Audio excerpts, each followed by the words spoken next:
Chief Crowley, thank you so much for joining us. How are your firefighters holding up? They're resilient. They're putting everything into this. I can guarantee you that. I'm extremely proud of their dedication and commitment to this mission. They're doing everything in their power to save lives and protect property. I must ask you, because a lot of people are talking about the warning that you sent last month that the budget cuts have, quote, severely limited the department's capacity to prepare for, train for, and respond to large-scale emergencies, including wildfires. You sent that warning about these budget cuts. Was this preventable? I tell you, from the budget cut side of things, when there's a $17 million cut in our budget, operating costs, immediately from that point, I had to make some tough decisions. I looked at some other duties and responsibilities that we do as a fire department and had to focus right back on the training of our firefighters and also our ability to respond to the everyday fires and EMS response. Would that $17 million that had been cut from your budget have made a difference in this fight? I would say with the lean forward posture that we took, knowing that a $17 million cut we had to take from somewhere, and that was from the non-essential duties and responsibilities that as a fire department we have taken on over the past many, many years. But with all due respect, in December you had warned that the budget cuts would severely limit your ability to respond to large-scale emergencies. Is that true or not? Yes. Yes, so I would say yes, we were limited to a certain factor, yes. And let me ask you about how that limited your response, because in the early hours of the wildfires, especially in the Pacific Palisades, we had a team on the ground, a crew there with our reporter, and witnessed a number of homes burned to the ground, and there was not a fire truck in sight. How did that happen? We pre-deployed the most amount of emergency resources that we could with what we had. With the pre-deployment, when the fire takes off, we're going to push as many resources that we can at that particular incident. And that's what we did. We did exactly what we could with what we had. So you're saying you didn't have enough resources? I would say in a WIN event like this that we are living today in day 3, something that is as significant as this particular fire, I would say we threw exactly what we could with what we had. So if I had 1,000 engines to throw at this fire, I honestly don't think 1,000 engines at that very moment could have tapped this fire down. The President of the United States announcing they are surging more federal resources as well as resources from the Defense Department. How will that help?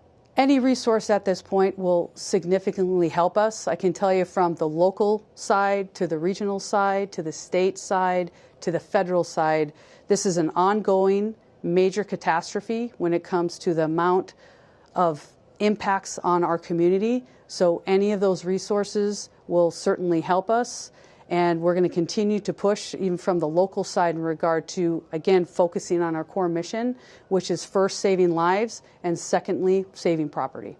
Actor James Wood has publicly thanked your firefighters, but he is also criticizing at the same time your leadership. He has said that your focus on diversity and not keeping the reservoirs filled with water is the problem. And I want to give you the opportunity to respond to that. I appreciate that, so thank you. So I can be very, very clear with all the listeners and people that are watching.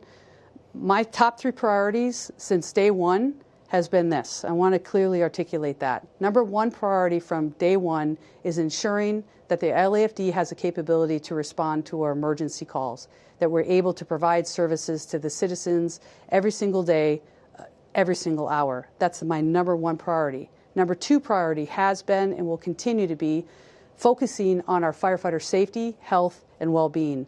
My 3rd priority is encouraging a positive work environment, and that has not changed since day 1. And has that effort at diversity been over your efforts in order to fight these fires? Because that's been the criticism. You know it's out there. Absolutely not. Absolutely not. Again, my number 1 priority is making sure that we can take care of the community that we took an oath to take care of. And with that is our ability to respond to emergency.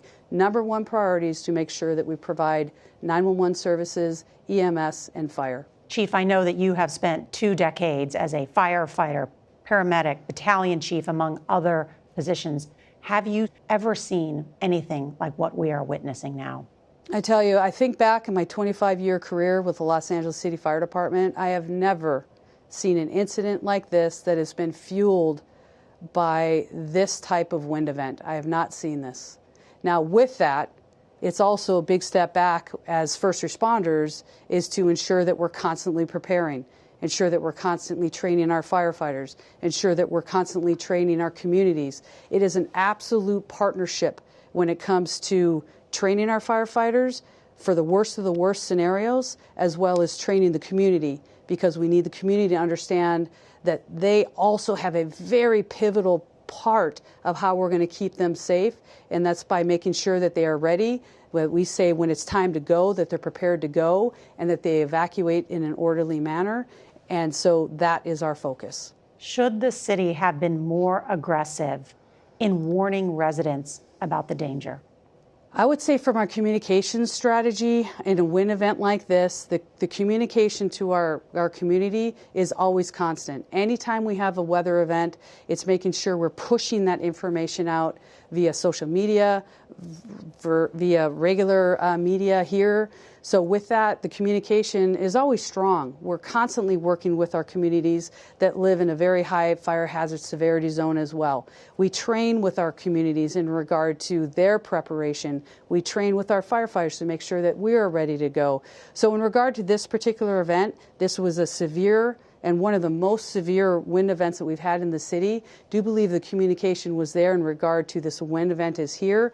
We're pre-deploying our resources, and we need to have the community ready and prepared to evacuate when asked to do so. Chief, when we hear about these 5 fires, and with 0% contained in the big ones, are you at all close to getting this under control? I tell you what will help, and you're spot on in regard to containment, is having the winds actually start to die down. That will be a huge help. We can't control that, but what we can control is to make sure that we continue to work with our local, regional, state, and federal partners. We keep pouring additional resources into these, a variety of the 4 to 5 active brush fires, and on top of that, again, we're still responding to over 1,500 calls and also transporting 650 patients a day to the hospital. So with that, we have to continue to message, we have to continue to be ready, and we're going to continue to work and make sure that we have 100% containment on these fires. Do you have the resources you need, the water you need? When it comes to our water supply, I want to make sure that I'm communicating. The Pacific Palisades fire, when it comes to the water supply, our firefighters are trained to understand that we may eventually run out of water because of the water demand. With that, we train to figure out different ways, innovative ways to either draft water and or pull from pools, or we have water tenders as well. Our other fires, we don't know what's going to happen. At any moment, we may run out of water. Same thing. We're going to figure out a way to coordinate with our aggressive attack from the air as well as our ground resources. So from firefighting, basic fundamentals, we will find a way to find water and then ensure that we're capitalizing on that ability. Chief Crowley, thank you so much for your time, and we're thinking of you and all the firefighters. I want to make sure the community knows our firefighters are absolutely doing everything that we can, and I am certainly proud of how hard and dedicated they are working to save lives and property. Thank you, Chief.